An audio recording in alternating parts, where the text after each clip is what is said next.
Welcome back, ladies and gentlemen, bots and cons, to Tech Talk, the officially unofficial Transformers TCG podcast. I'm joined, as always, by Scott of VectorSigma.info. And Scott, here we are on Mischief Night, and what if I told you that for one night only, the mask was back?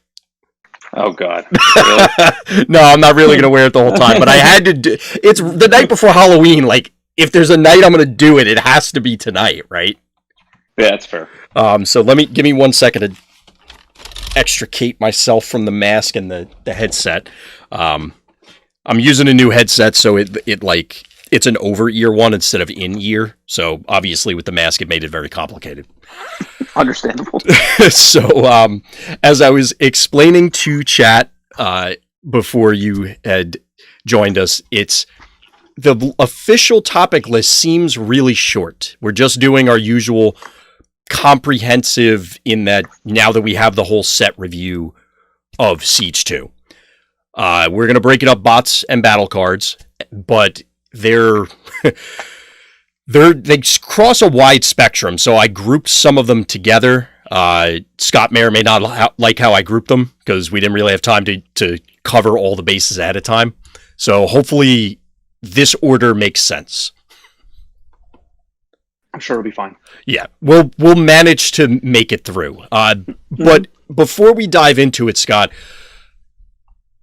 now that we have the full set, any initial out there thoughts that you want to throw out about the set as a whole leading into the meta, how it changes the old meta, whether, it's just from a card value perspective, different archetypes, anything.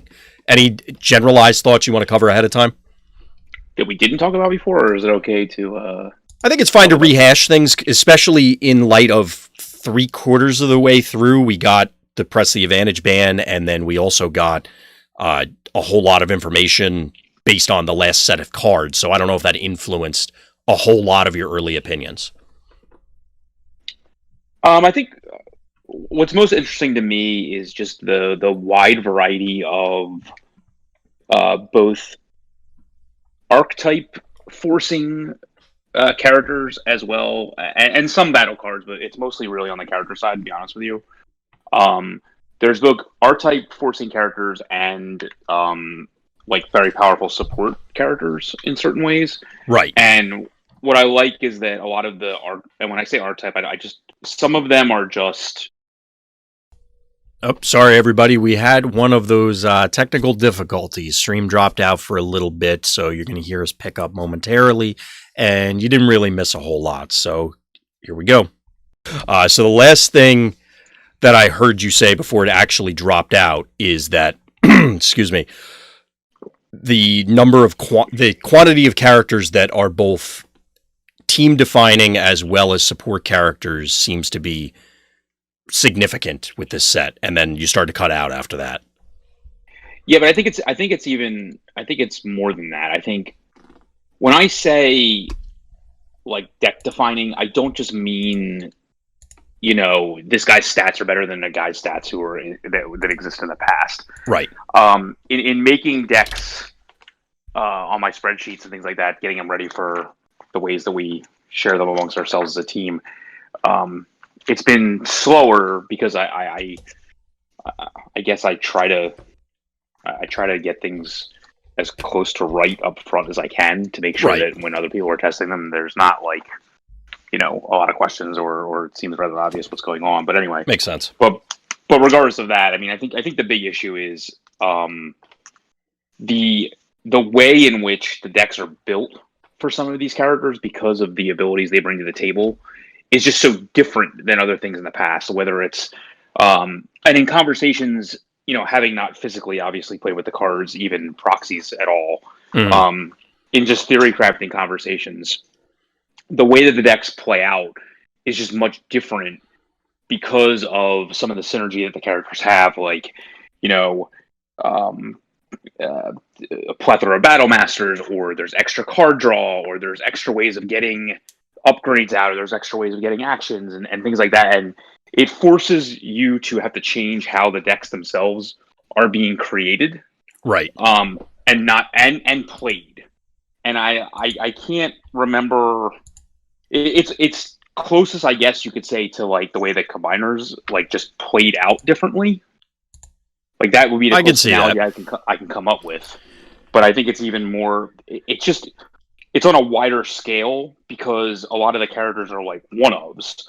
So if you've never played a game with XYZ character, from other waves, it may just be like, okay, whatever. I've never played with this guy that has these stats or something like that. It's not that big of a deal. Like, how do I adapt to like this guy that has low defense or something like something random? But here it's like if you don't have the time to figure it out, like you're just gonna be missing an entire like archetype, for lack of a better term. That makes If sense. that And makes any sense. I follow you on that. I mean, Battle Masters to an extent opened up a number of other possibilities, but I think the idea that they provide you additional flips is not as significant as I don't want to make it sound like it's not as powerful as some of the things that we've seen in Siege 2, because it is significant in that it opened up a number of additional strategies. And it's something that you have to consider when you're building your team or what other teams could be out there. But I can definitely get on board with the idea that the strategies provided by the characters in this set, the way you have to go about constructing your deck, thinking about other decks, has now an extra column, so to speak, of like, these are all the additional considerations that are drastically different from what we saw before. Yeah, and I think this probably just comes with as more cards are released. I mean, like your old I don't want to say staples, but like your old like cards, you would just be like, okay, I'm just gonna play this card. Like they get replaced. Yes. For various reasons, whether it's the character synergy or whether it's the just a better battle card that's available or something like that. And I guess that just didn't happen as often, even through the first 3 waves. I mean, obviously it happens as more cards come out, but it seems to be more pronounced now because like I either need to find room for the new cards to make sure that they're being used, or I just need to understand that they are more powerful than old staples, and maybe I just haven't reached that point yet. But well, like you said, as new cards come in, obviously this was going to happen, and it's not a matter of, oh, well, they printed this thing that's 10 times better than the previous card. It's just as things evolve, as the players evolve, really getting more familiar with the game, the way you look at it, ideas from before, or the way the new metas need to be attacked, or new threats need to be defended against, the value of certain things change. Yeah, exactly. So unless you had any other initial thoughts, I think that's a good preface for everything we're going to get into, so we can dive into the bots, at least. Yeah, sure. So we'll jump in. We're going to talk about some of the more, what Scott was alluding to, deck-defining characters, or at least I thought I grouped them that way. We'll find out if I did. The first one up is actually going to be one that we talked about pretty recently, and that's Springer. This guy, I know we had said it when we talked about him. Initially, he didn't thrill me. He seemed like he was a pile of stats, and hey, you have this ability that'll never go off, but it turns out it's not actually that difficult. 12 stars isn't, like the jump between 12 and 13 is kind of wide as far as, you get a lot more options with what you could do with 12. But is this guy qualifying to you, Scott, as actually deck defining, or is this guy just propping something else up and really your mid-range guy is the star?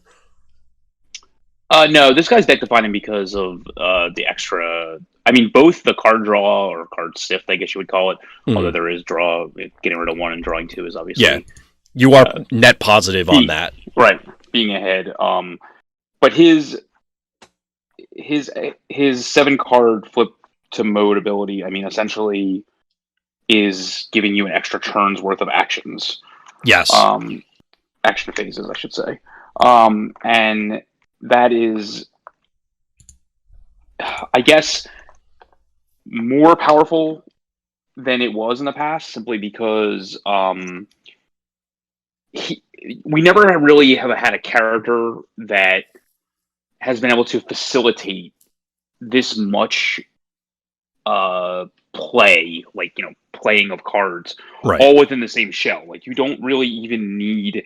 I mean, there are partners that make it more efficient, but in reality, I mean, like, he draws the cards you need to play the cards that you will have the ability to play. Like, Exactly. it's difficult to get everything all in one package, and he has done that, it seems. So, I mean, the other comparison that I think most people will jump to is Lieutenant Bumblebee or Trusted Lieutenant Bumblebee, the Wave 2 Bumblebee, whatever the hell his subtitle is.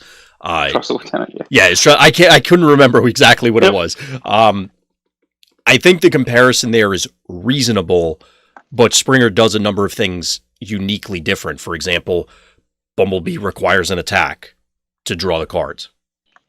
He doesn't. Correct. Springer gets you more stuff from the flip. Now, granted, the more stats, the more stuff, whether it's the draw or the ability, comes at the cost of 2 additional stars, which, just like we were talking about, the gap between 12 and 13 is big. The gap between 10 and 12 is potentially bigger, and how much it influences it. So by definition, this guy is going to be deck defining because you're sinking so many pre-game resources into including him. If you're not taking huge advantage of him, I'm not sure why you're playing him. Yeah, and I think one corollary to that is I think part of what may seem was difficult to evaluate. I mean, upon first glance, is probably that his alt modes are, for lack of a better term, kind of useless. Yeah, I mean the text box is okay, but yeah, truck and helicopter aren't thrilling. Yeah, so at that point, like, that's usually the first place that you're trying to find deck synergy or right. power, I guess you could say, and then that just doesn't exist here, and it's actually fine, because I think it would probably be, like, I don't know, almost too good if it was alt modes that were more ubiquitous in the meta. Yeah, although by the same token, I mean, he's specialist, so you don't get the range package. The outside of cars, yes, there are useful cards, but that I think has been the premier alt mode kind of thing. So you don't necessarily, like, yes, clearly Shockwave decks use UFO to strong advantage because he's a spaceship, but whatever Shockwave was going to be tagged UFO probably would have been renamed and assigned to that, because the intent presumably in the design phases was that's a thing. Like you said, I don't think the lack of quote-unquote useful alt modes really is that much of a knock against him. I think that's a common trait across the board where it's very difficult to take advantage of those, at least right now. Yeah, the one thing he can take advantage of is I think he's the best. He's the triple changer I feel that actually wants to be flipping into different modes as opposed to with conversion engine. Yeah, as opposed to, like, just sitting in one. Yeah, that makes sense. Well, so, like, the other ones just seem to be sitting in their mode that's most efficient to them, and then potentially flip to another one that might be at that point in time the best thing you can be doing at that time, but not necessarily, like, wanting to have an active flip into that mode, if that makes sense.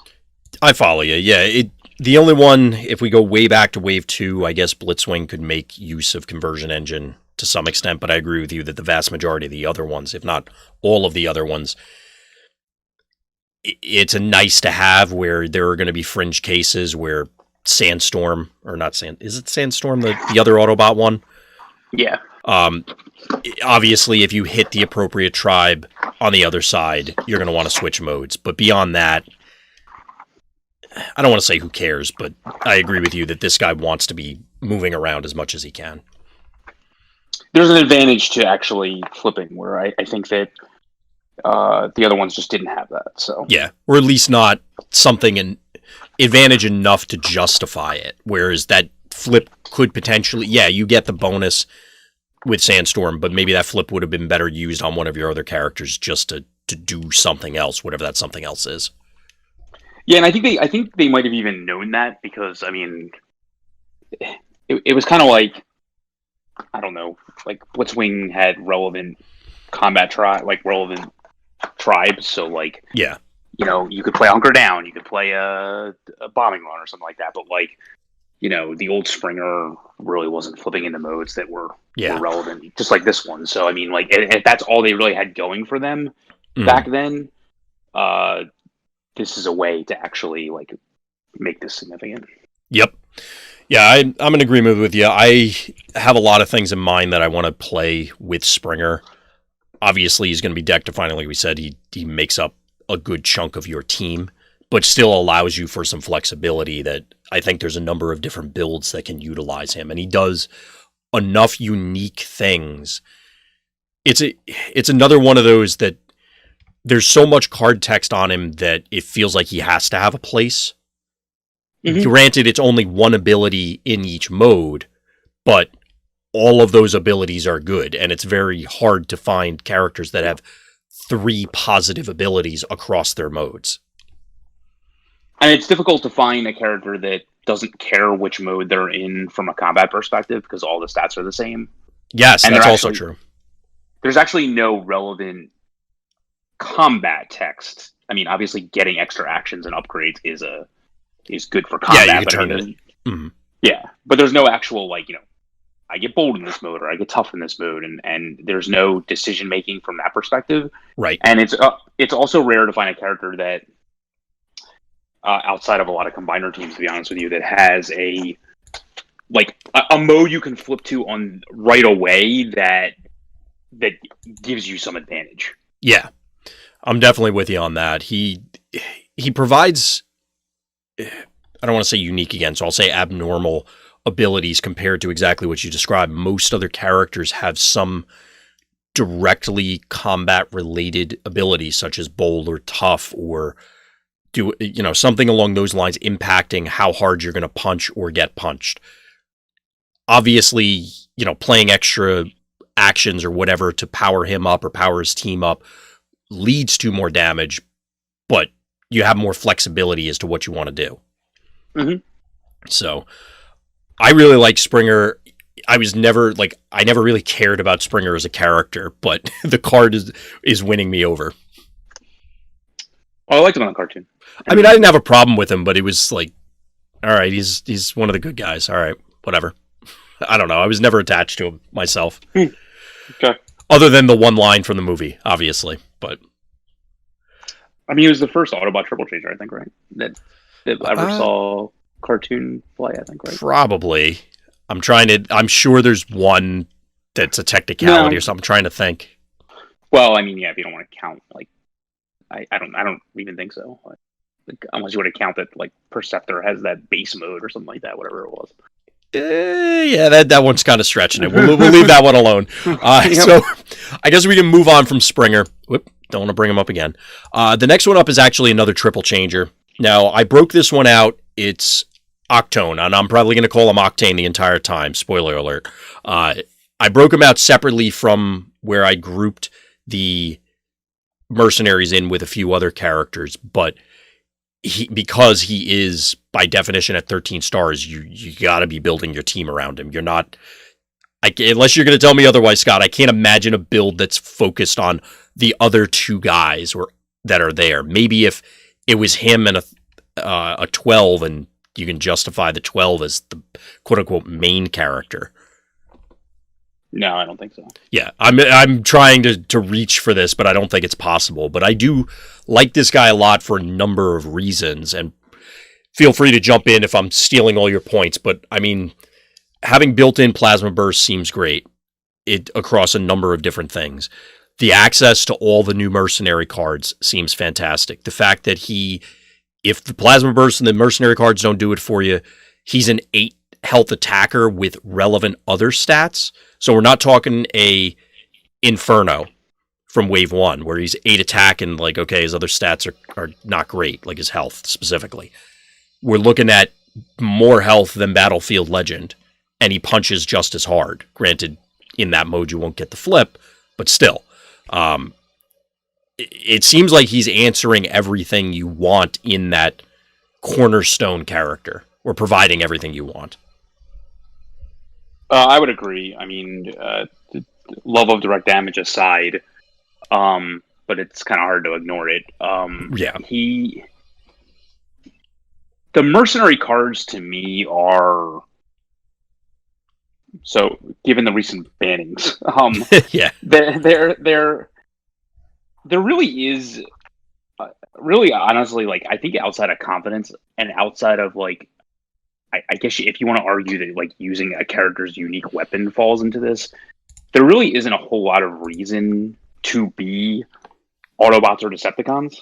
Like unless a card, usually like a character ability, usually like, you know, like a kickback type ability, or like I think that's probably like a swarm, like like Yeah. insect, or like a Where by Dino Chomp, definition they are only one faction, you're saying. right. Like, so there really is. I mean, I can't. It's like really confidence, and that's about it.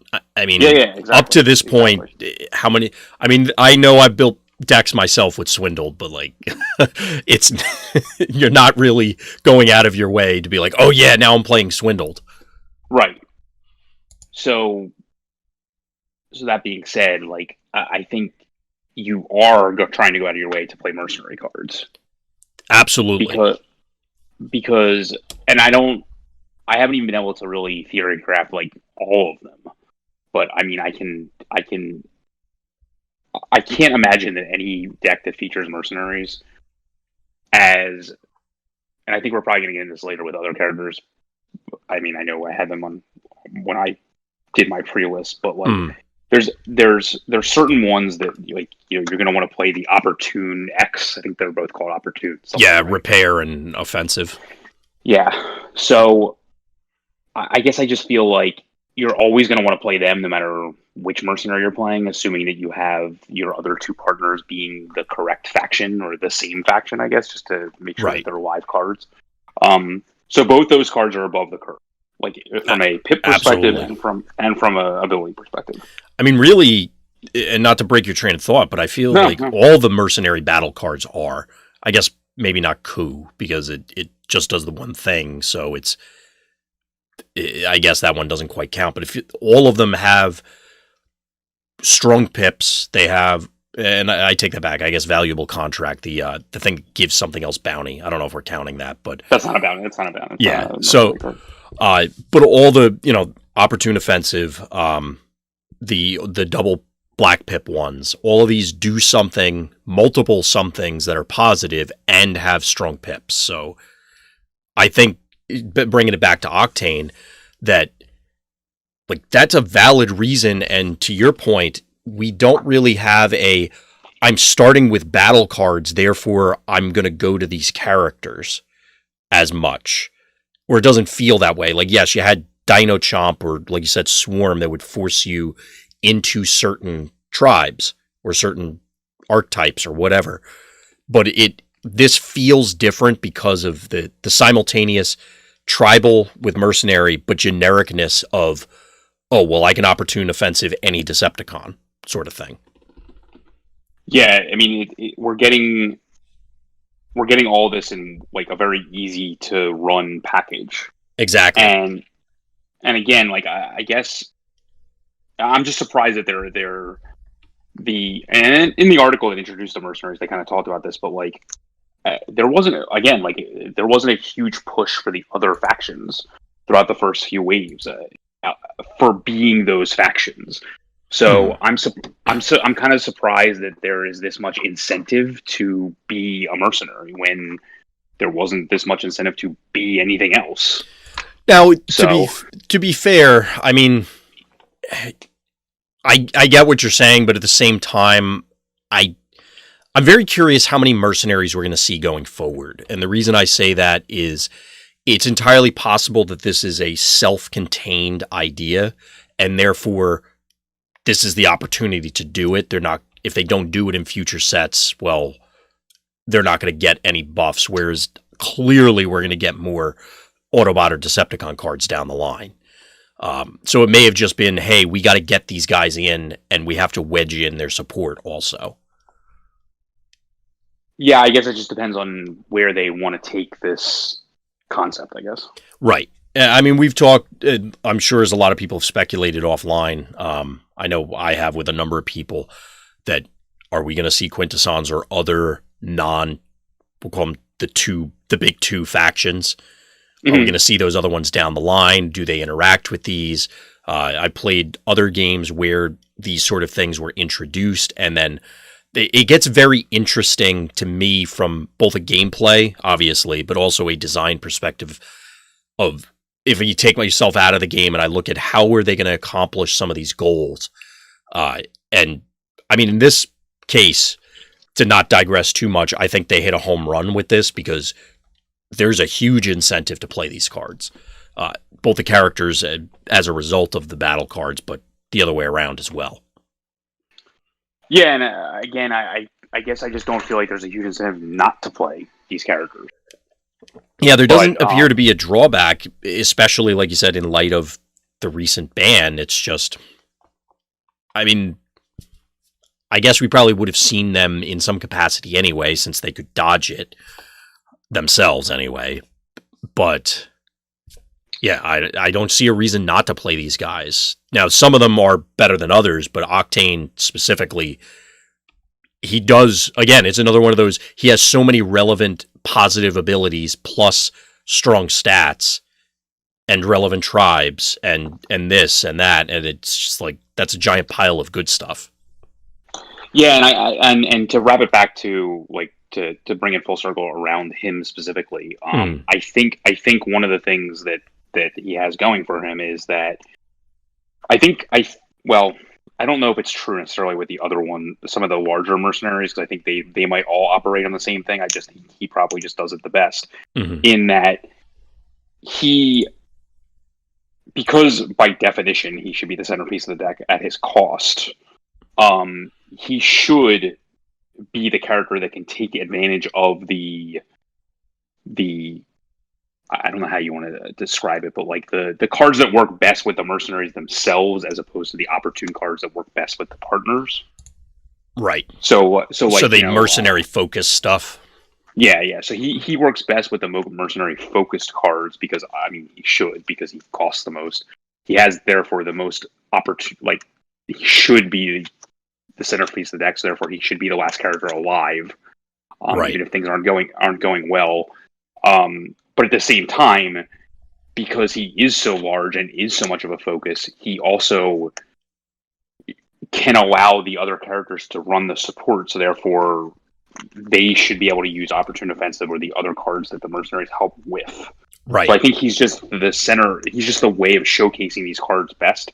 And I think that's probably, a smart move, considering he's like probably, I would think, like one of the, being one of the super rares, like one of the, I don't know, what do you want to call it, like signposts or like focuses of the set, like, like one of the shining stars. I don't know what you want to call it. But yeah, he's definitely a spotlight here, and I agree with you that I guess, hypothetically, whatever one was the biggest, and then when we get to her later, I think whatever one was the smallest were going to be the ones that would end up being the showcase mercenaries. I know you're, and again, we'll get to them shortly, but I'm not as high on the ones that are in between Nightbird and Octane. I feel that because of the way Nightbird can more readily fit into stuff to give you access to the mercenary cards, and then Octane defines the deck and is able to, because of his giant stat block and abilities, allows you to just dictate things with those other cards. Both of them were kind of going to be, whatever character ended up in those slots was going to be driving a lot of these decks. Now, obviously, it could have gone south for any of them, but I think, bringing it back to Octane, that it worked out okay. He seems like he has what it takes. Yeah, I think he actually does a better job of playing both sides of the fence, of using the cards themselves and facilitating for other characters better than Nightbird does. Right. On the opposite side. So yeah, because there's just the potential, like he should be alive the longest. So therefore, these double black cards that work well with the mercenaries themselves should get a lot of use from him. Exactly. You have at least the opportunity to get multiple uses. And I think it comes back to one of those where the way the card is designed, it's not trying to do multiple things. I mean, it does do multiple things, but it's not trying to pursue like wildly diverging strategic paths. So as a result, everything just kind of piles up and it does stuff really well.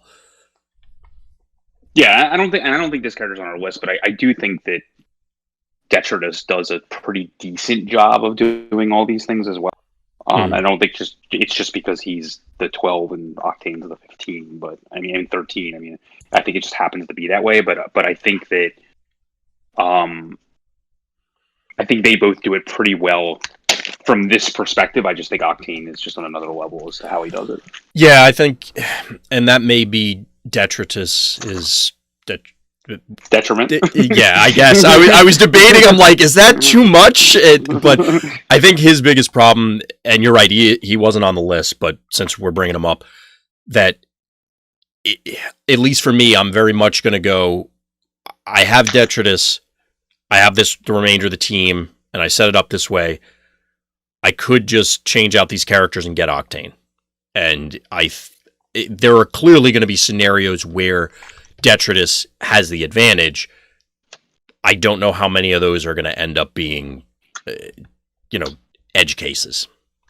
I mean, I will say the one thing I like about Detritus is I think his flip to alt mode is better than either one of Octane's flip into alt modes, because I just don't think the one damage is all that relevant. No, the one damage is probably not going to matter. I don't know how often playing a free black paper card is going to matter. It can matter though. Like I think it you can certainly build a deck to make it matter. It's actually an ability I forgot to even have, to be honest with you. So yeah, when I was looking at him again, he made me start thinking about all the other characters, because now I think we have one for every pip color. I think, because I know Cinder Sword does orange. I think Chromia does blue. Well, she only plays a blue armor. Yeah. But we have a number of different cards that let you play free stuff, so it was coming to mind when I was looking at him. How does he, total aside, because he's not on the list, how does he work with the opportunity or the mercenary one that gives you the bounty? Like if you flip and then somehow flip back during the turn, do you get his bounty ability? So you're saying you flip into alt mode, play it for free, then get back into bot mode? Would you get the bounty, or do you have to be in a mode that spots a bounty when you play that card? I'm assuming it's creating a trigger. Like, so when you play Contract Contingency, gives them +2. And if I recall correctly, because I don't have it in front of me, it's if you do at least 4 damage, trigger the bounty. If he's not in the mode with the bounty, I don't think it'll see it. Like it won't know. It's not like stamping the bounty when you play it, I guess, is the best way to put it. When chosen character does 4 or more damage to an enemy without KOing it, use one of the character's chosen bounty abilities. So like you can get back to that mode. All you have to do up front, I guess, is technically like choose one of your characters to get +2 attack. Like the part about doing like actually spotting the bounty isn't until you do the 4 damage, so you could do that. Yeah, as long as you're in that mode when it happens. Yeah, so that's cool. So that's good. But bringing it back to Octane, again, he's grouped up here because by definition at 13 stars, you're going to be building the deck around him, and I think he's worthwhile doing so. And I think he is also up there with the greats of the past because of, as opposed to, and this may sound like a weird comparison, but as opposed to Promo Soundwave or Spy Patrol Soundwave, who essentially comes stapled on with mini cassettes or Spy Patrols, and they eat up stars for arguably mediocre characters. This guy comes stapled on with a bunch of battle cards, which I guess the trade-off is inconsistency. You may just literally never see those battle cards in a given game, but they have a drastic impact. So it's in my head, I'm grouping them in a similar way, and I think he wins out because of the power level of the cards attached. So I guess the question is, would you play him without the battle cards? Is he that cool? That's the question. I mean, that's a hard world to imagine because I know what the battle cards do. So, sure. I don't. I guess I don't think I'd want to play him. Well, maybe I would, because I was going to say I don't want to play him with the Autobot opportune thing, but at the same time, with 17 health, like, you could get multiple heals off in a game, hypothetically. And like at 3, like we've talked about before, it's a reasonable heal. I just don't know if you can't, because it's not just the effect. It's not like, oh, well, I never drew a dual wield, so I don't get to do anything cool. It's also, I don't get to run these double black pips, which otherwise most decks are not going to have access to. Yep. So it's tough to say. I feel like would not quite be good enough. See, I think he is. Like, I think if you just loaded a bunch of regular old battle cards onto him and got his bounty to go off, you're basically just getting. Again, like, this is not a world we live in, but like, you're just getting a slightly worse Battlefield Legend by doing. Yeah, you're putting you're basically getting the battle card after the fact instead of like in the middle of combat. So it's not as effective against the same character, but it is more effective when you're spreading the damage like you ultimately want to be doing. So I mean, your ideal scenario is you're flipping direct damage with Battlefield Legends. So yeah, if you're guaranteed to hit it, quote unquote, every time with him, then sure. It's just the fact that he's a slightly worse Battlefield Legend would be my sticking point of, okay, what are the scenarios where he edges out Battlefield Legend? Because obviously we've seen the power level on that card. Right, but my point is we live in a world where you also get access to like at least like 9 to 12 to 15 unique cards. And I don't mean unique like just they're Octane stamped. I just mean like unique because, as we talked about, like he's probably the mercenary that does all these things best. So yeah, for sure. So now we live in a world where you're getting a slightly worse of like arguably the best character in the game, and by the way, we don't actually live in that world. We live in a world where you actually get all these other powerful cards too. So yeah, here's everything all in one. Yeah, I think the potential for this guy is fantastic. So, and there's something about Octane. This is another character that, yeah, I remember the episodes he showed up in G1, maybe episode. I'm sure it was a 3-parter. Well, but I kind of group them together, but sure. I'm trying to, where I was going with is like, I'm sure he's a miscolored background character 10 episodes later, you know what I mean? Oh, sure. Because that happened a lot. But especially in season 3. Well, let's be real. There were some animation problems across the whole series. Let's give them all their credit. They're really bad in season 3. Yes, yeah. It's funny, you don't think about it until like I see people talk about it. Until I went back and rewatched it, I'm like, oh man, whoa. Yeah, it's pretty bad. Yeah. But what I was saying is, he was another character that it was like, all right, he was just there to some extent, but I kind of appreciate that this random, obscure character, for most intents and purposes, is getting a showcase like this. I don't know. I'm more fluff excited about Octane than I am fluff excited about Springer, and I don't know why. But is he quote irrelevant in like other media? I think he shows up briefly in the comics. Don't think I'd have to go check TF Wiki, but I don't think he really shows up. I'm sure he does in other ones. I think in the Unicron trilogy he might. I could be wrong on that. Somebody out there will correct me. I know there's a basis of Transformers on overall Triple Changers, and that's where I remembered that he was relevant that much in the cartoon, but I don't think he had his own episode.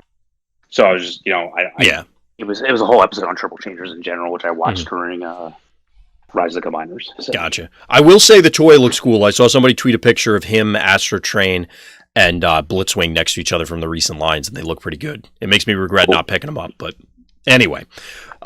Digression aside, we'll move on from Octane unless you had anything else you wanted to add, Scott.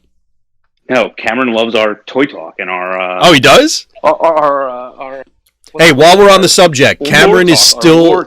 Yeah, Cameron is still raising a lot of money for charity.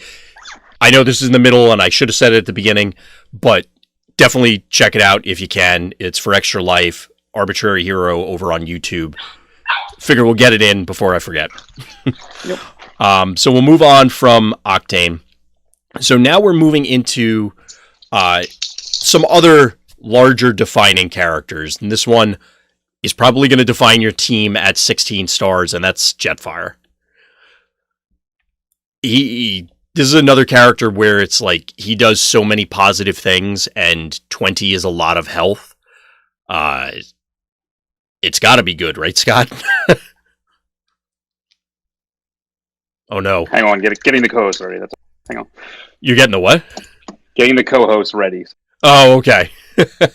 I thought you dropped off, and I had to switch over to Discord real quick. I'm like, oh god, did it die again? Well, while you're getting them ready, I'll ramble a little bit about Jetfire and just jump in. So, like I said, this character feels like it does too many relevant things. Although the bot mode technically is only one ability, it's really effectively 2 battle cards. So if we talk about, say, Galaxy Prime, the new General Optimus, he has 3 utility slots.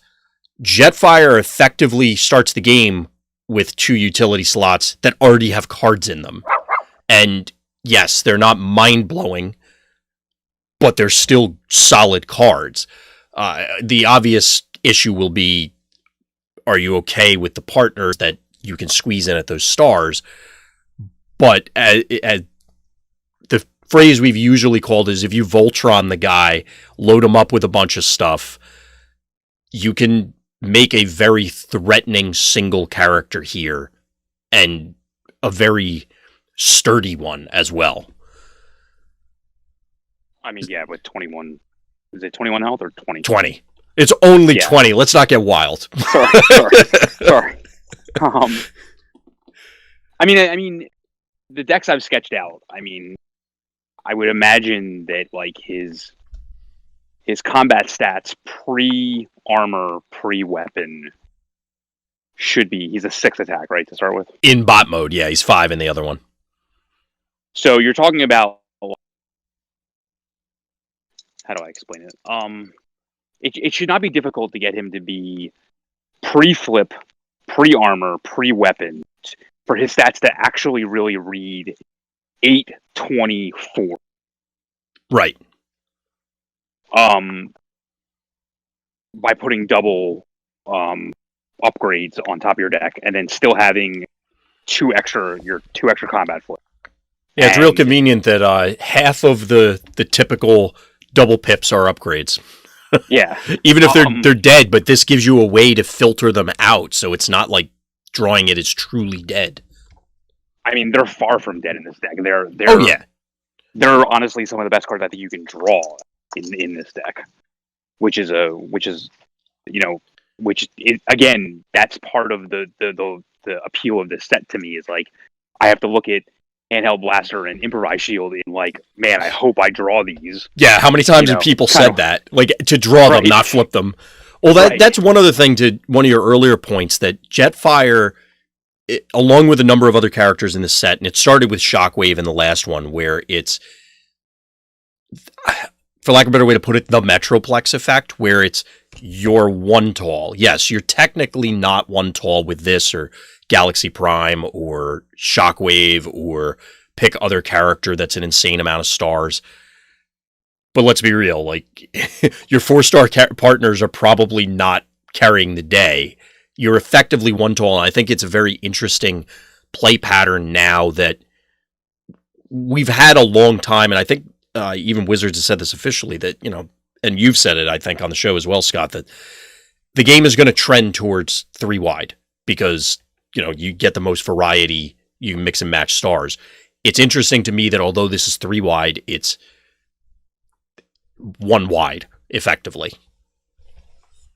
Yeah, I think it's important, given certain battle cards and certain interactions with certain characters, that he can pour on, and he can, attacking wise, still get to very large attack numbers without actually needing to have a weapon. He attack and he protect, as the meme goes. Yes. So he can get to extremely large numbers without actually having to have a weapon on him, and then when you do have a weapon on him, it's obviously just going to be even. Yeah. And on the flip side, defensively, you should be in the same situation. Although, and again, armor destruction has been around since Wave 1, but seen the most easy play since Bash. Of course. I played a bunch of True Arms in Wave 1, but it's obviously much better here. His flip is something you want to be doing all the time. Yep. So that makes your rollouts and your escape routes really, really good in this deck. It can be difficult having played a lot of Battlefield Legend, or I guess he's probably the biggest example, but a lot of your larger star characters early on would have flips that you're like, man, I want to flip, but I'm hurting myself in combat tremendously by flipping. Yes. This you would also be tremendously hurting yourself in combat, but you also didn't want to run. I'm not going to run an escape route. Escape route in Battlefield Legend doesn't make a whole sense. I'm spending a card to get back a card, right? To then get back to another mode. This is draw 5 cards, keep going. Right. This is get what I need to be able to attack with, and get back to the mode where I'm insane combat character. Yeah. You kids out there may have heard of this card, Ancestral Recall. This one draws a few more. A couple more. Yeah. Potentially. So. Yeah, exactly. Well, you're going to be looking at, this should at least always be an Ancestral Recall on the flip. And for anybody who has no clue, it's a Magic card that says draw 3 cards. So Universal Network access. Yeah. For extremely cheap rate in Magic. Yes. Yeah, this is by definition deck defining, but to me, this is another example, as I talked at the top of the show, this is how you change how your deck is built. Yes. But what's interesting is in the version sketching out, it's not simply I'm going to add more upgrades to my deck because I have a treasure hunt built in and because I need to actually pitch an upgrade to make my combat better. Because first of all, you're drawing a card, so it's you're not actually losing a whole bunch of cards out of your hand to do this. Yes. Still drawing and discard anyway. But so you want more upgrades in your deck to begin with. So you obviously want to slant yourself to away from the 2020 that most decks had been. But the action cards you actually want to use, you have more options because you have a built-in treasure. So that changes so much of what you're actually able to do.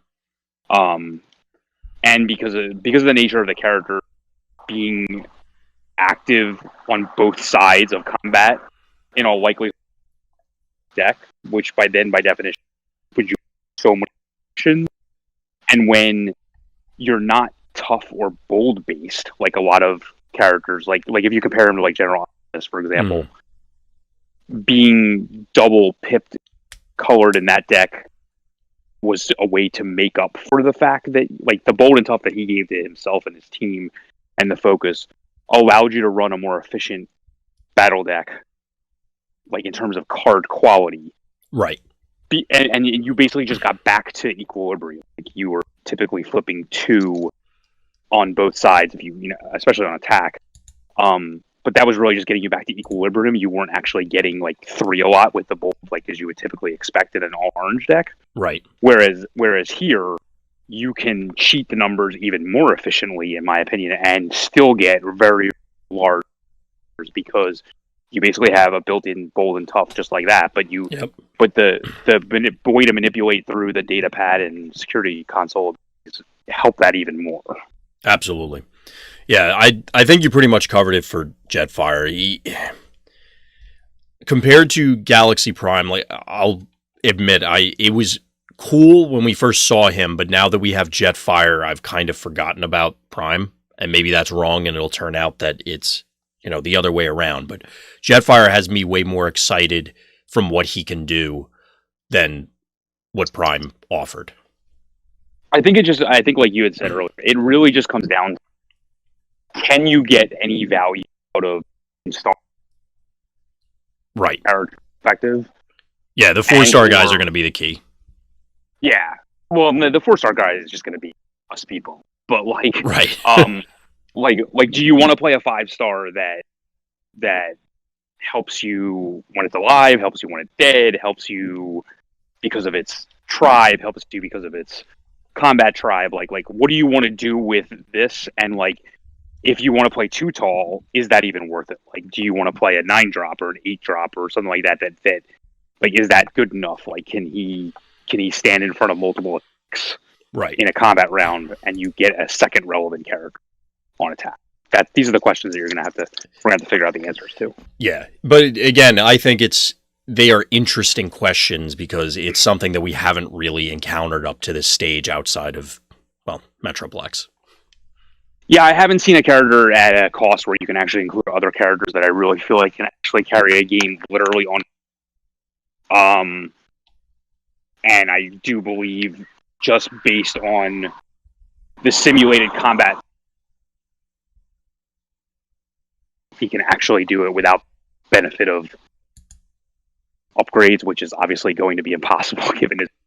Yeah, So, you're going to find upgrades. Yeah. So I think 2 thumbs up for Captain Jetfire. As we said, he's the definition of deck defining, but I'm very curious to see where he lands, and I'm actually genuinely excited to try this guy out. Yep.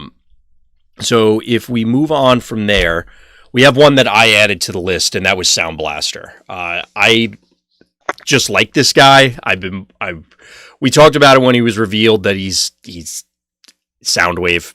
I'm probably gonna end up calling him that accidentally a lot, but to me he offers, because of the regrow and immediately play a weapon. He offers potential both now and going forward. So as we get more Black Pip weapons, the repertoire for this guy is only going to expand. Additionally, because of that, I find him battle deck defining at the very least, but he also changes the way you think about the remainder of your plays. And we did go into this when he was first revealed, because now, okay, maybe you can cut some extra weapons because you're getting quote unquote free ones if you can guarantee that he sticks around. The weapon sticks around. And yes. Yeah. I mean, at 16 health, he should, quote unquote, but yes, there is the non-zero chance that somebody could eat him in 2 attacks, depending on who's actually hitting him.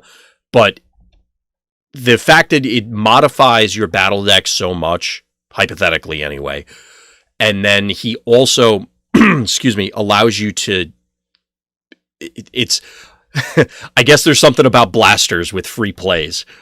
So he sort of simulates the Autobot blaster effect, where at least for one turn, you get a new designs.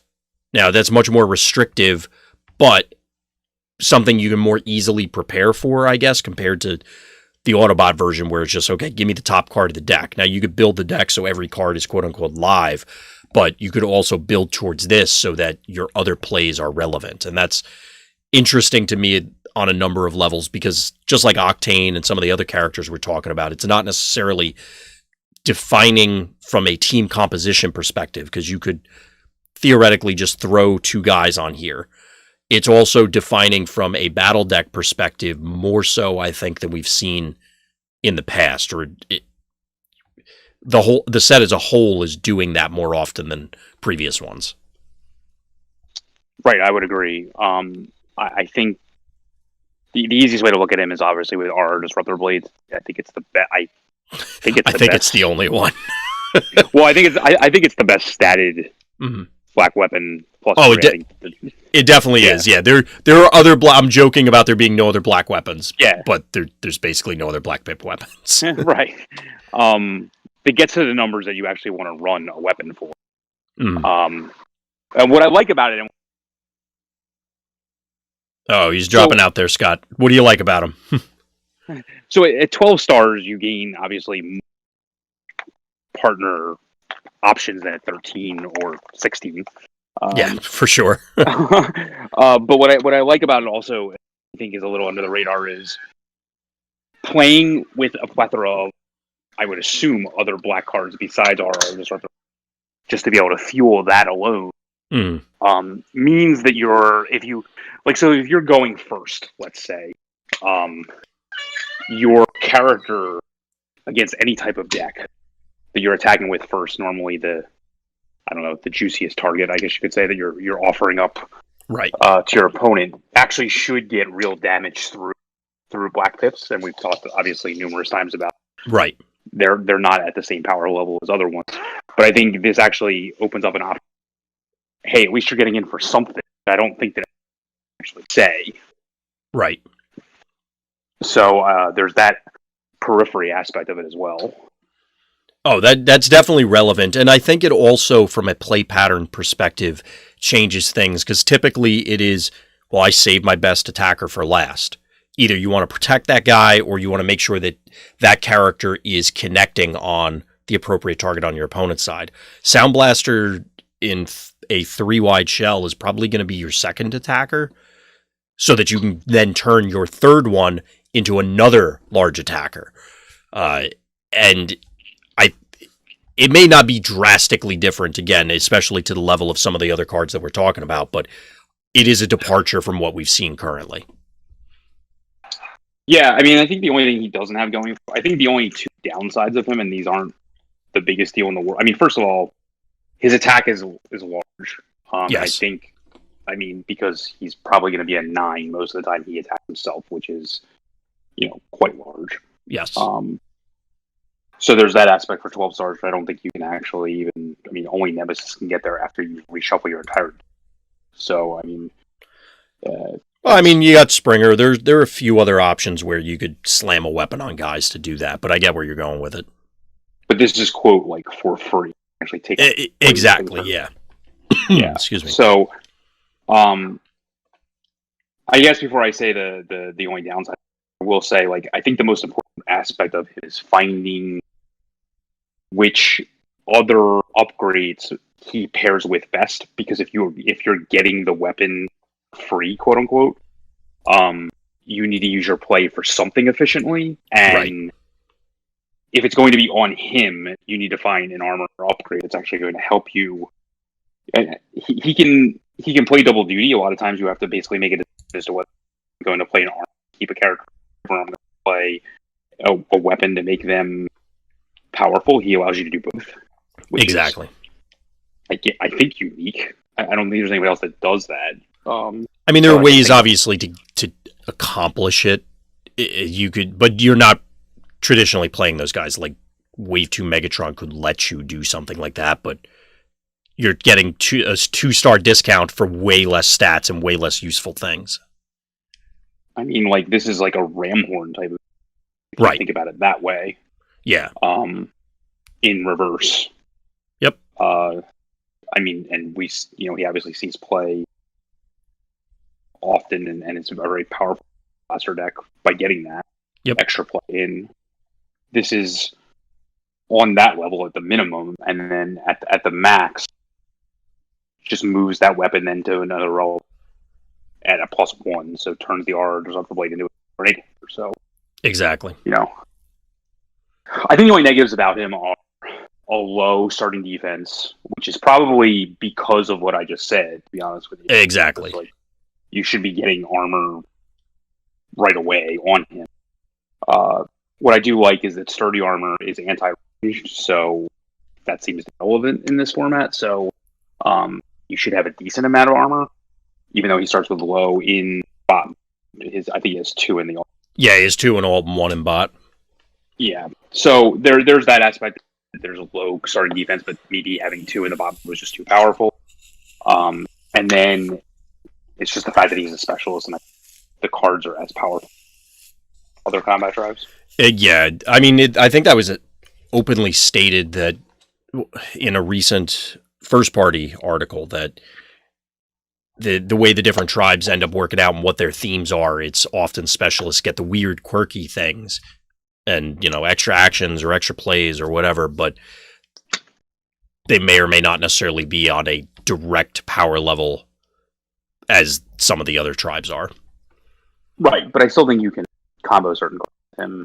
Of course. By getting this, pseudo new designs, as you mentioned. So, unfortunately, you're probably not going to get too many wacky UFO plays with him, but can't have everything. No. But I do look forward to trying him out. One of my concerns with it is that you're playing a 3-wide build that just does combat better, which, yes, the game is about combat steps, but other 3-wides, so if you think about, if it was blue, you get Battlefield Legend, or you get Octane, and then these other cards let you hit other guys outside of combat, or if you're orange and you play Dinobots, Grimlock will let you spill damage, that sort of thing. So you have to find the niche for him in order to not just be a big guy who punches good. Yeah, but fair. I think having that new designs gives you that flexibility. So he's another guy, unfortunately a super rare, but I definitely want to try him out. I agree.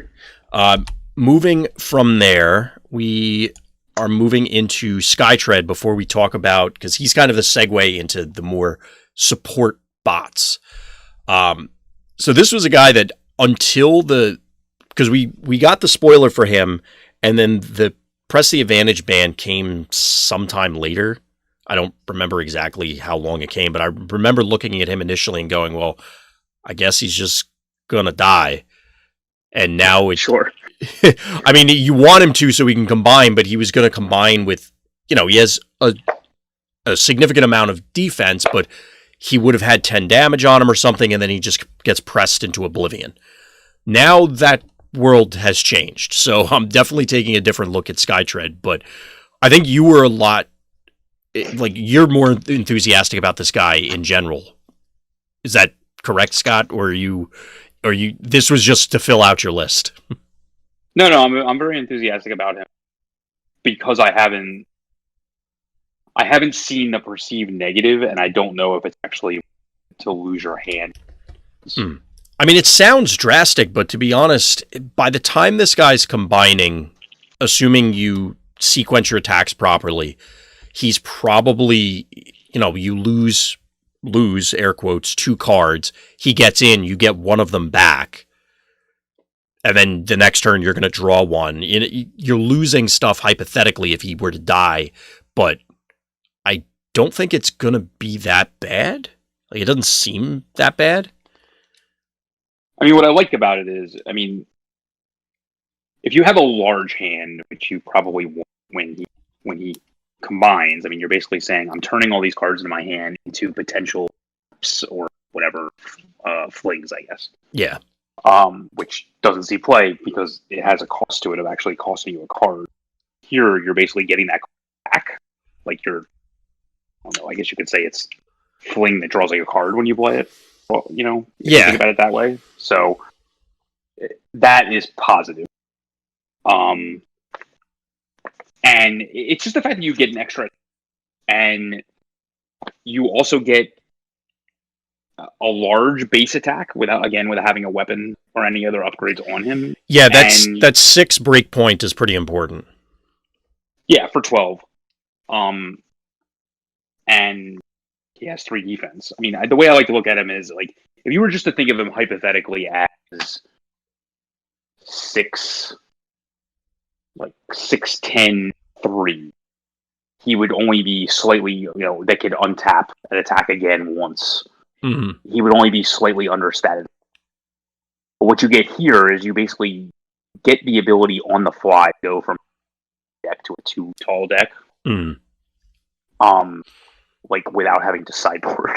Yeah. So I just think that's heard of, I guess. If not, we've seen it to some extent with aerial bots, just because they are both combiners, but it's turning into that more significant threat later in the game. And we've seen with aerial bots, now granted this guy doesn't have tough built in, he just has 3 defense to start, as opposed to 1 tough 2. So, point being is that my initial thought on him was, he's going to combine, he's going to have 6 health and just die. Given that press is not a problem, I think he's going to be a lot sturdier, and like you said, now he's a relevant attacker. You're air quotes, drawing cards whenever he swings. He's growing on me. I think, and there are. I mean, if you piece him, he could be 18, right? Like he would have no. Or do you have all the damage on? Yeah, because you're dead, and then you're combining with the damage there. So you would ideally piece the tank to only have 8 damage on you. So there's no way to avoid having the most hit points you can combine with it, right? I believe, you can, at most you're going to be at 10. Obviously, like, you immediately quote gain back 1, right? But that aside, like, you can't cheat that system in any way, I guess. I don't believe so. At least there's nothing I can think of. I don't think so either. But like you said, again, he becomes a relevant attacker. He has the fling built in. If you're piecing, that means you're getting another attack. So you probably set this up so it's, I attack with a guy, well, I piece, turn into the combiner, get in with my other third guy, get in with the combined guy, untap, take another turn, attack with Skytread again. Mm-hmm. So you've played, air quotes, fling twice, you've drawn 2 cards, or, whatever's left, maybe you only had 1 card, and you got a free attack. That seems like a very powerful turn cycle. Yeah, like I said, I just have to play with him more to figure out whether or not the partners that you can place him with, if they're very dependent on the battle cards, like, is losing your hand that detrimental? That's the only thing I have to figure out. But I don't think it's that big of a deal. But I have to see it.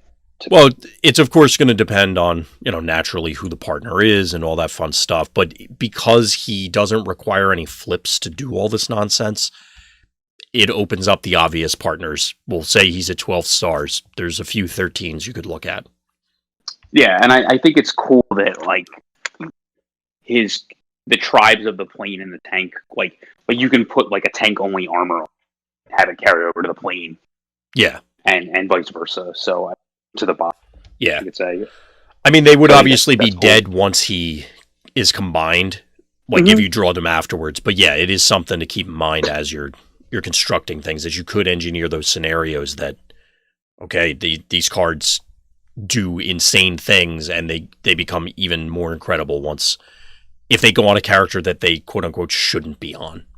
Yeah, exactly. So, anything else for Skytread? Because he, like I said, I wasn't enthused by him initially, but he's been growing on me as of late.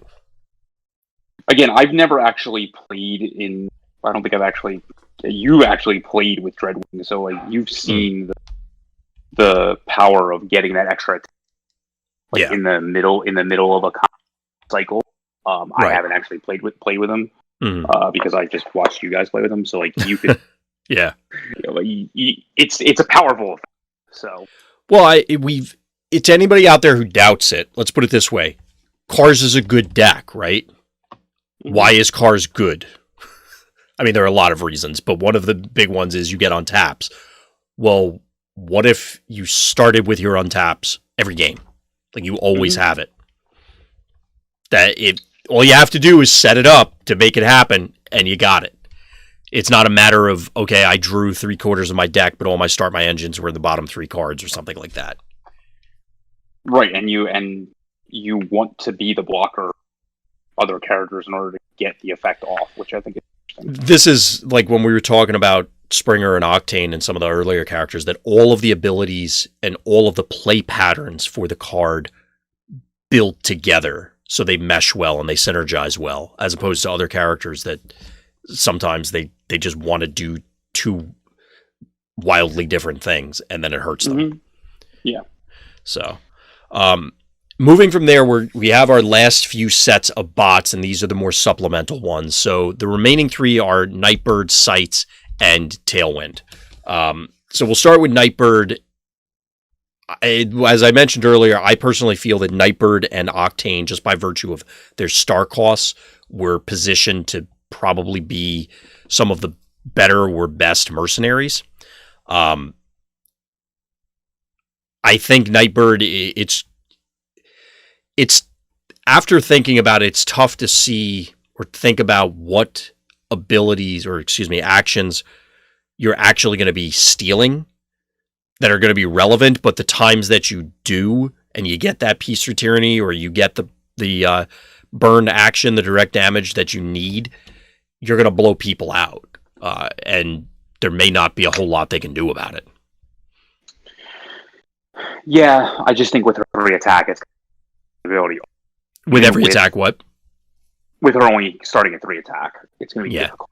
Well, she's one of the ones that benefits from the fact that a lot of the mercenary cards and their supplemental cards are black pips, where it's, okay, you can set it up where it's, I play bigger they are on her, and 4 could close the deal on something, and then allow you to close the deal on something else because of what you get to play.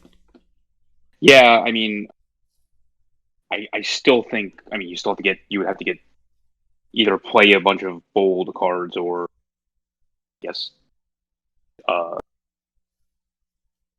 that's probably the easiest way to. I mean, yeah, you just set up your deck and something.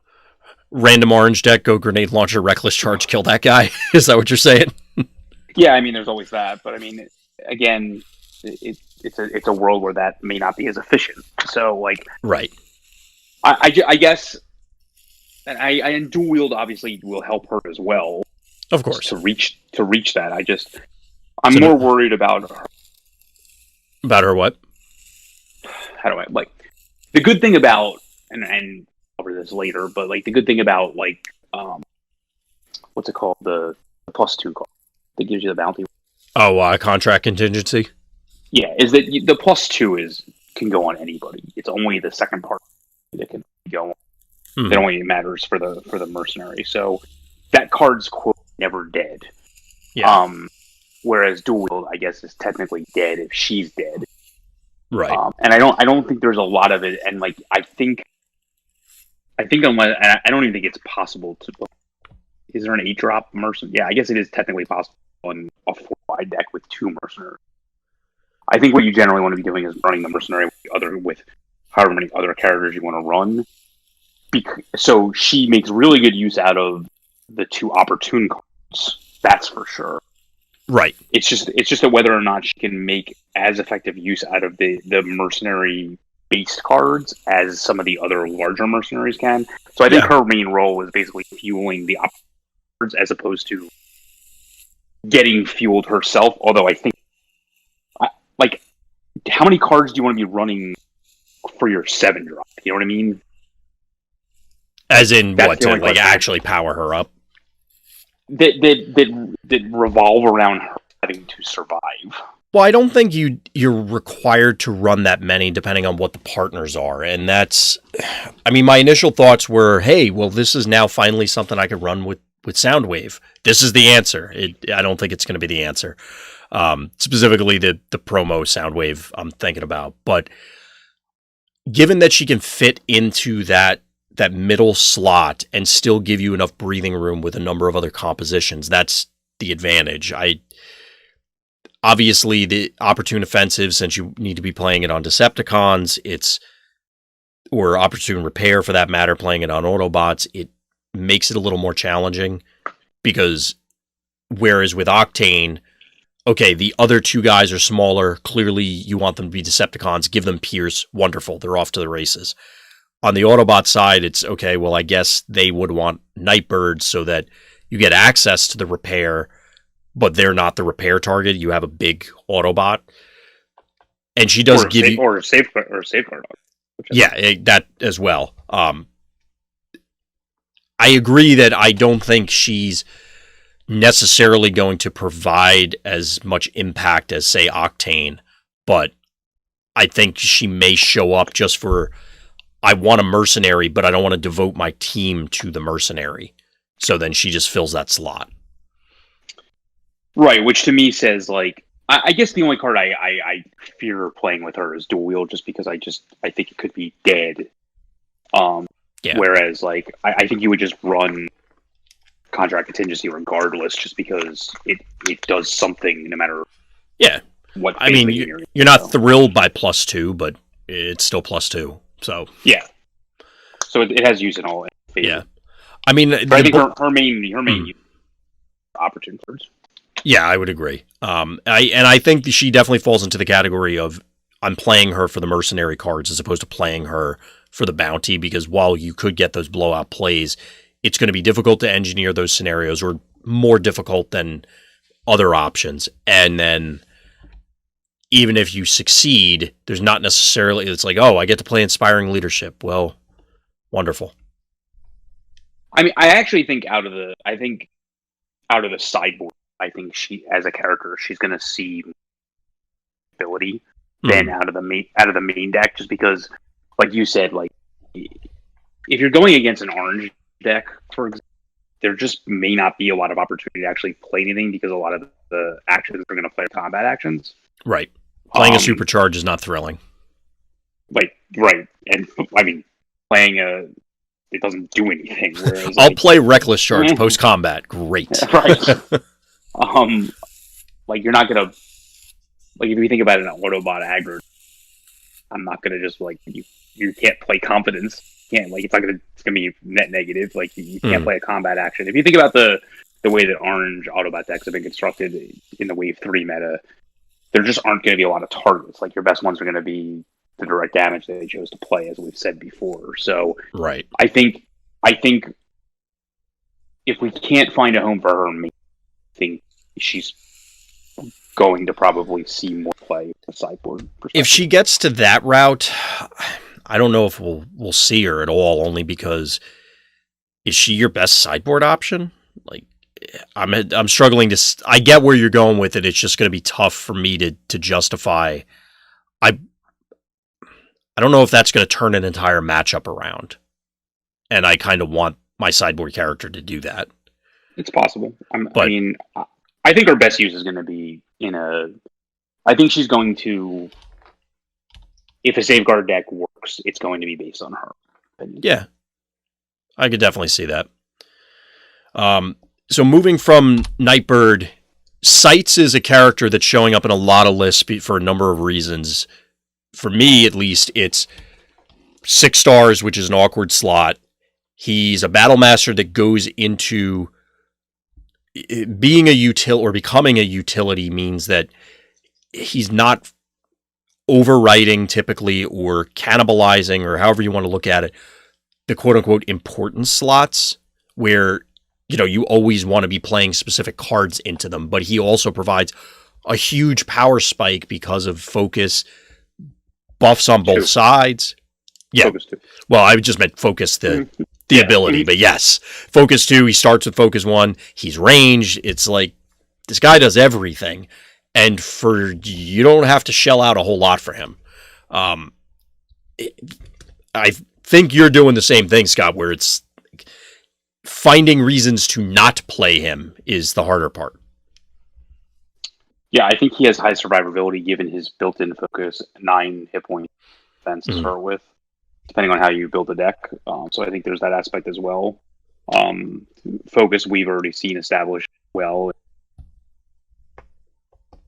in a mixed pip deck, so like he can, again, you can think of him hypothetically as like a 2 in most combats. So like it's pretty decent. And again, like any Battle Master, you're getting use out of a card after the character's dead, which is obviously the key. But like you said, I mean, +1/+1 out of utility, I don't think exists at all, right?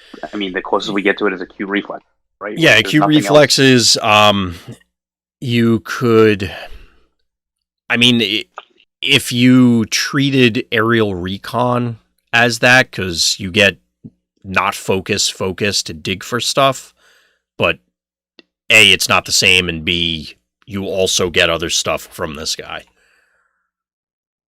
Yeah. So, I mean, there's no utility in this power level. Yeah. Like ubiquitously on this power level.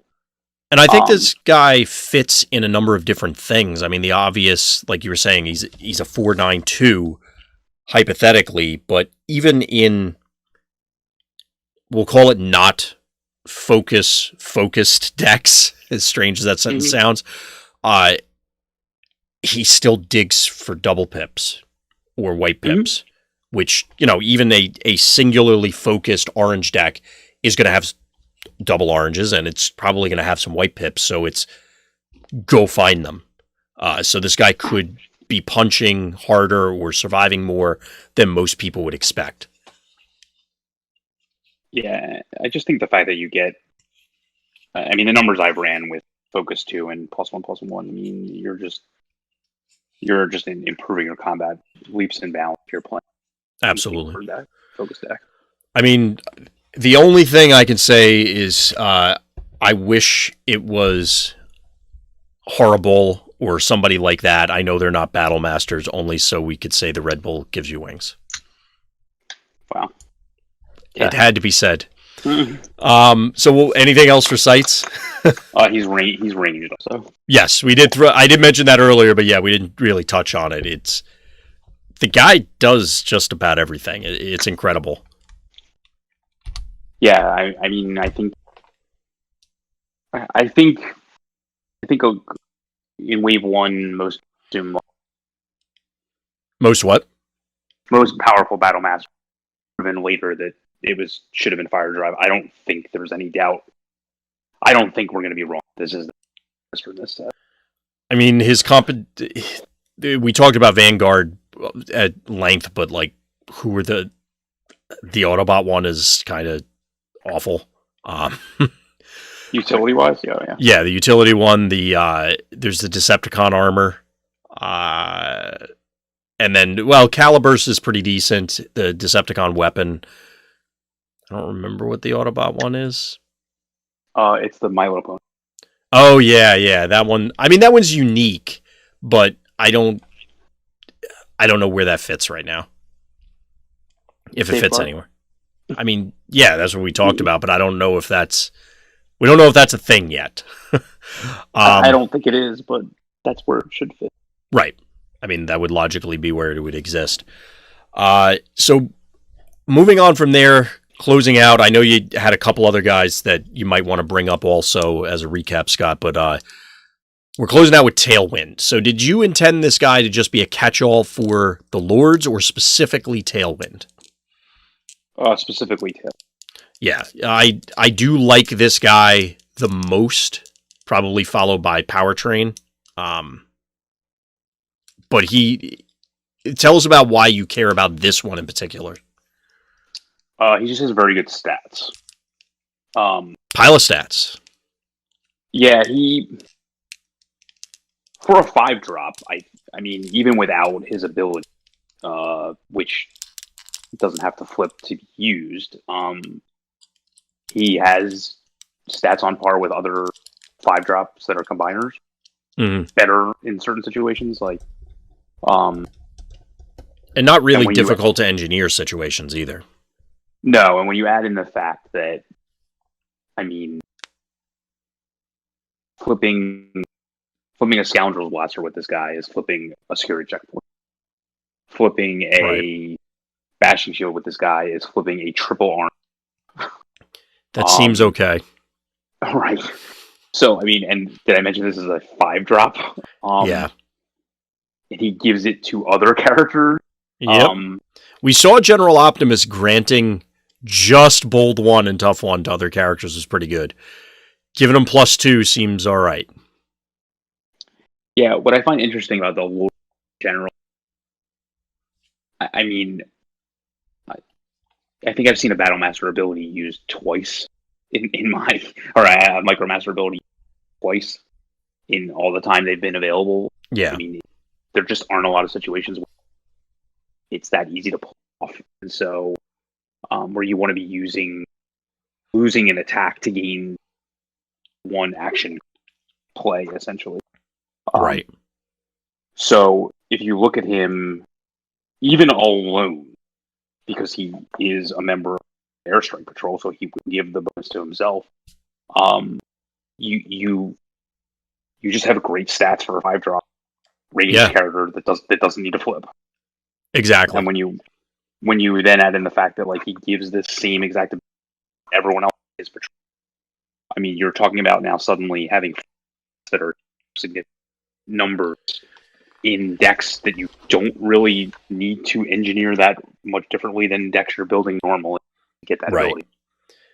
Yeah, I completely agree there that it's a very low investment for a pretty decent payoff. We're not talking that, these guys aren't hitting for 17 like the Wheeljacks of the world, but it's a respectable amount across that number of characters. And again, similar to where we were talking about, if we look at the patrol, in the comparison I'm going to make is to Jetfire and the quote unquote one tall characters. The patrols now provide something unique where we had seen it somewhat at Gen Con with Joe was playing that, Joe from Wreck and Rule was playing that wide Pierce deck. And aerial bots obviously was a thing, but it gives you another way to play wider blue potentially, or super wide orange on a number of fronts. And like you said, it artificially creates more double pip cards in your deck, which is not something like that's not to be discounted. Yeah, these guys effectively have a blank text box if you're not considering the Micromaster piece. But if they're base 5 because of these theoretical extra double pips, or base 3 armor or whatever, it changes a lot of things and how a lot of decks interact. I mean, what else are you really looking for? I mean, like, we know the best one in the game gives one to your entire team. Right. Other popular ones have pierce equal to their attack. Like, what do you really like? The other combiner pieces are like, maybe they'll net draw you cards. Maybe they'll net do a damage. Like, I don't really know what you can be looking at. This character does a lot of that already. So I think he's going to show up a relatively decent amount simply because exactly what you said. He can fill out teams and accomplish. He's still threatening as a 5-drop, which is, when we were talking about earlier characters, that's not very common. Mm-hmm. So he can definitely put a hurt on, or at least represent some hurt. So your opponent has to pay attention to it. He can't just go, oh, whatever, I'll send my guy out there, because your 5-drop might get there. On either side of in an orange deck, just by flipping a green, you're defending better, vice versa on a blue deck. So, he's getting there decent or defending decent no matter which side of you're starting on, let alone if you're... Yeah. That's actually a good point, because if you're defending even for one more, your opponent's math may now have to be, I either have to punch him with my medium or large character, which they clearly aren't going to want to do, or they have to invest that reckless charge, invest that erratic lightning or whatever weapon they have available in order to secure it, because otherwise you could whiff by one, and then that could really lose you the game on the spot. Yeah, and to be honest with you, I actually find his eventual ability to be not even relevant, because you almost gain that amount of stats just from by flipping a green. Yeah, comparatively, where the other lords may want to try and go for that, this guy I could certainly see just never transforming. Yeah, I mean, if you're running the whole team and all the other ones are dead, then you transform because you're a 6/8/4. Sure. But that requires all of them to be dead, and that still may be a weird scenario to happen. Yeah, whereas are you really losing that much by not having all your other characters dead? Yeah, exactly. So that we went definitely longer than I thought we were going to. I was targeting 45 minutes, didn't happen. What can you do? Yeah, there's a lot to say about these guys, especially since we're excited about these ones. So were there any others that we missed that you want to talk about, Scott? I'm trying to think of characters other players talking about from a competitive perspective. I mean, in general, the set as a whole, like we said at the top, there's a lot of things that change, and some of these other ones, just because we highlighted these doesn't mean these are the only ones. There's a lot of characters that seem to have potential, which we talked about it offline. I feel like there's a lot more in this set than Siege 1 that could be there. or are there for all we know? Yeah, I mean, like the main like there are certain battle cards that have certain characters that I liked. So there's that aspect. Of course. Um, but I mean, that aside, if there's anybody else. I mean, the main unexplored part to me, and I mean unexplored, I mean is the safeguard thing, and because I think, how do I say it? Like I think it's going to be a difficult ability for us to ever effectively test because of how our decks are built. Yeah, So I don't there know is that. that. I mean, Ever I'm not a matter, huge fan of it anyway, because even outside of those scenarios,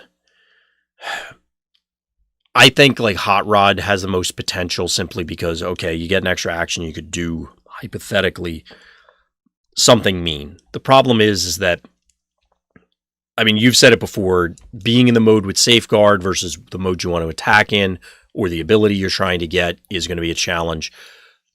Direct damage, obviously, is going to be a challenge, but if we put that aside, you now, like, if you want to get more value out of the Safeguard, so the opportune repairs of the world, is it worth spending half your turn healing random Hot Rod for 3? As opposed to, like, I can see the value of healing Octane for 3. Healing Hot Rod in alt mode for 3 doesn't seem like I'm setting the world on fire. I mean, the thing about Hot Rod though is he doesn't ever want to be in the other mode until you hit him, so there's plenty of time to just. Well, I think I again don't have him up in front of me, but I think he has better stats in the other mode, like attacking stats. But I get your point. I think they're irrelevant. Well, yes, that is not untrue. But I don't know that. I mean, I guess if it's you're effectively blunting their attack every turn. So, like, if you can play a heal 3 every turn, they're doing no damage as long as they're attacking a Safeguard guy. I don't know if that's a reasonable thing to create. Like, I don't know. He's 5-12-1 in bot mode and 4-12. I mean, all modes, so yeah, it's not a significant difference. No.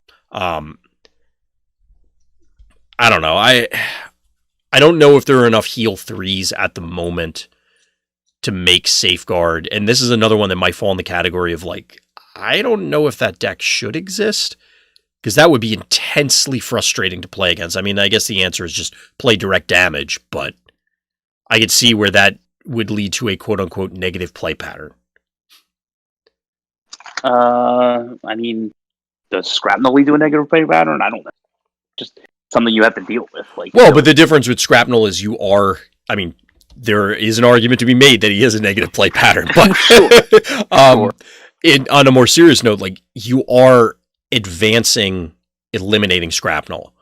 If, say, you had a whole team of Safeguard guys, which I don't know if you could, but let's say you could, and you could play a heal 3 every turn, your opponent is literally doing no damage. Like, your guys they can't die outside of they have direct damage, so that you can pop the Safeguard and get beyond that. That's why I'm saying if that were to exist down the line, because I don't know if it's there now, that could be an issue. I just think being able to get it off a couple, like, I mean, it helps. Going second, it helps. Like, you basically take the 3 against aggressive decks. So yep, it's the most you can take. Let's just put it that way. Yeah. And then I just think if you can somehow engineer it where you can get the ability off one more time or something like that, and basically essentially blank their attack or have a force field that sticks around type of situation. Mm-hmm. I think that's, quote, good enough. Yeah, I mean, it could be. I just don't know. I mean, maybe it's Hot Rod, Nightbird, something, so you can get the Opportune. I don't know. Because I feel like you have to have Opportune Repair, therefore you have to have Nightbird, I think, because I don't think any of the other mercenaries are worth pairing with, because like Hot Rod's 9, I think. Mm-hmm. So I guess you could go Hot Rod, Detritus, 5-drop, and then you get your He only costs 11. I always forget. Yeah, there actually isn't a 12-drop one, which is interesting that they skipped that gap. I don't know if that's okay. I said that earlier. He was 12, so I'm wrong. So he is only 11. yeah. Okay. So I mean, you could do something like that, and then you have heals.deck because you got your Detritus heals, you got your mercenary heals, you got your safeguard, you got all this stuff. I don't know if that's one of those I just don't lose as opposed to I actually win the game sort of decks, where your opponent will have a billion turns to kill you. So because they're being proactive about it, they'll eventually get there. It's possible. I mean, it's worth noting that like there's no safeguard that costs less than. So there's no safeguard that what? That costs less than. I think they're all cards. I mean, like I think there's something there. Even if it's just an oh by the way. Let's try to make get this ability off.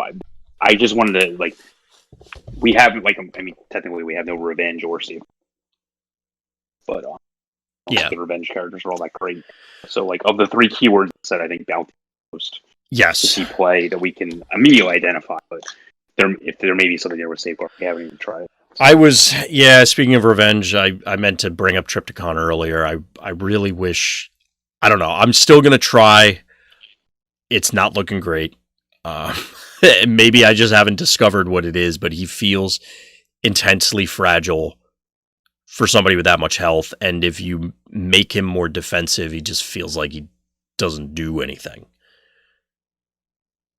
Yeah, I mean, I think you just basically have to run him around the revenge abilities on the lower smart. I agree. I mean, I had thought obviously you could run him orange. He gives the guys bold, so now they're punching hypothetically for decent numbers. But you run into some challenges, especially if you don't see the deploy card.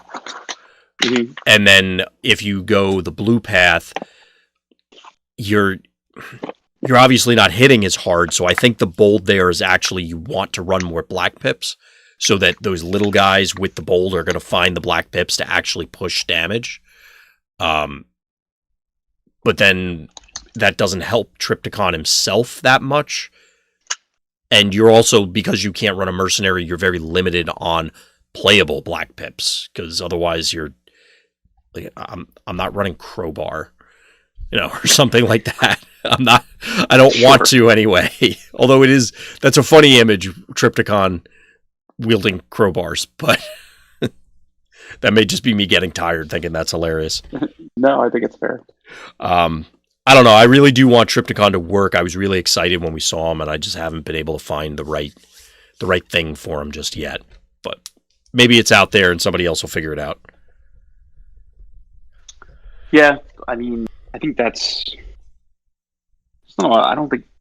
I mean, yeah, I think that's most of the characters that I've seen. I mean, there's other ones we talked about that I think we may have, may still see play. Like there's the one I can't find a home. Thunder. I just can't find homes for Thundercracker, you said?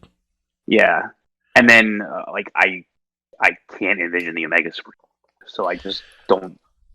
I do want to try that because he's another one that's just like, it's so weird. I mean, it's a combiner, so I guess it's not that weird anymore, but he's unique enough that I want to try it. But I don't know. For Thundercracker, I mean, I feel like mercenaries he's got a mercenary teammate. Yeah, I just think his stats are not. I think his flip good. Yeah, it may just not be enough. I mean, I tweeted it out because Out of Context Transformers had a funny excerpt from the IDW comics about Thundercracker. I do love Thundercracker, and I wish any of them were a thing, but I don't know if it's time to shine yet. Yeah. And I guess the only character we didn't talk about was Lockdown. Yeah. And we didn't talk about Word Megatron. We didn't talk about Optimus. So, Well, I those mean, other characters didn't talk about either.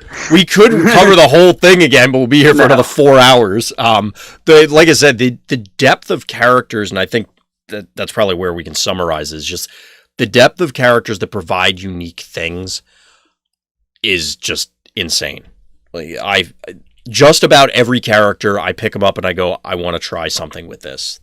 And for many of them, it's a significant departure from what we've already seen. Yeah, they're not simply a better statted version of something else. Right. This feels like, and you said it earlier, when we got Wave 2 and we got Combiners, and it's like, wow, this is a totally different thing. A lot of these characters feel that way. More so, again, like, I don't want to put down Battle Masters because they are very impactful, and they've had a lot of significant influence on everything, from deck construction to play patterns to whatever.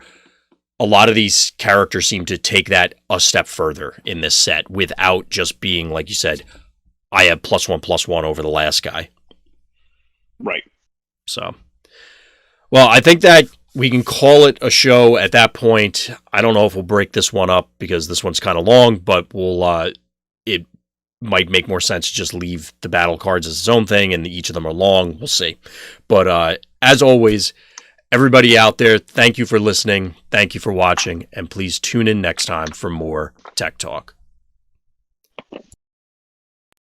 Dan here from VectorSigma.info. We wanted to take this moment to thank all of our patrons for believing in the service we're providing. If you're not yet a member of a Patreon, feel free to click on the link for other podcasts like this one, or verse videos, or any of the other great content that we provide on our YouTube channel. Thanks, guys.